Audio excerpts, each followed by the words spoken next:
On nous bombarde de messages nous disant qu'il faut être parfait, qu'il faut cacher ses défauts. Mais attendez une seconde. Et si c'était justement ça le problème? Si cette course effrénée à la perfection, en fait, nous bloquait complètement? L'idée, ce serait peut-être d'arrêter de se battre contre soi-même et de commencer à accepter toutes les facettes de sa personnalité.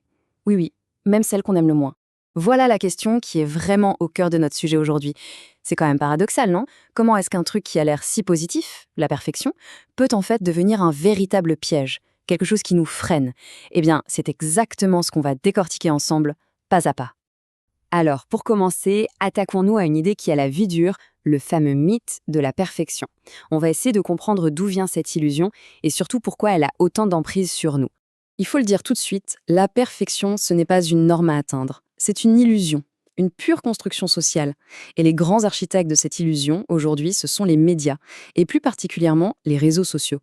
Ils nous vendent un idéal complètement fabriqué qui nous lance dans une course sans fin où au final, personne ne gagne. Et là, le contraste est juste saisissant. D'un côté, on a ces vies parfaites, hyper scénarisées sur nos écrans. Et de l'autre, eh bien, il y a la réalité. La vraie vie, quoi.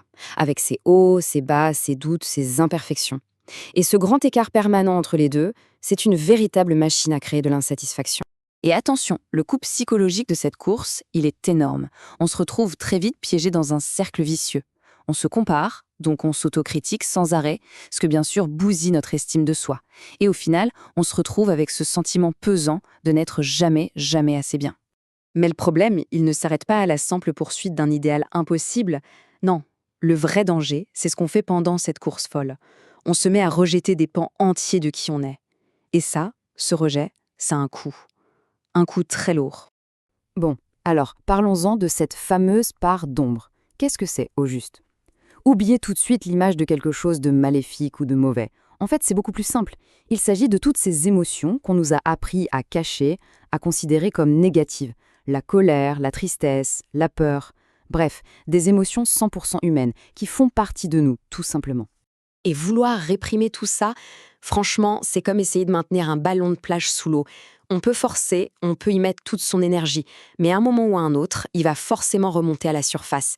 Et souvent, ça se fait de manière assez explosive et totalement incontrôlée. Forcément, les conséquences de ce déni peuvent être assez lourdes.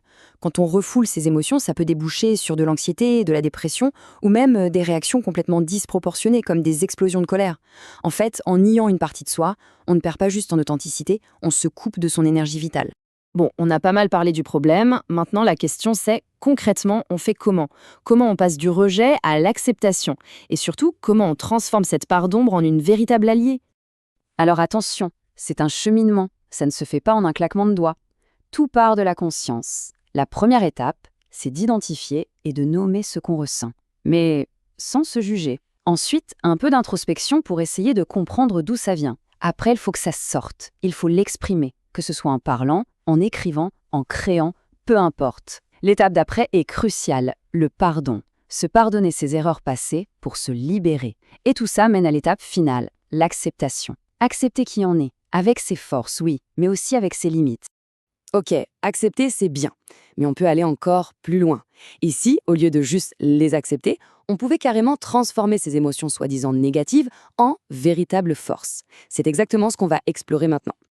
En fait, chaque émotion a un message à nous faire passer. Prenez la colère, on la voit comme un truc destructeur, mais ça peut aussi être une énergie incroyable pour défendre ce en quoi on croit. La tristesse, elle développe notre capacité à l'empathie, elle nous connecte aux autres. Et la peur, eh bien c'est tout simplement notre système d'alarme interne, super utile pour nous protéger. Vous voyez, la clé, c'est de les écouter, pas de les faire taire. Et les bénéfices de tout ce travail, ils sont vraiment profonds. Quand on se libère de cette pression d'être parfait, on s'autorise enfin à être authentique. Et cette authenticité, elle change tout. Elle booste la confiance en soi, elle rend les relations avec les autres beaucoup plus profondes, plus sincères.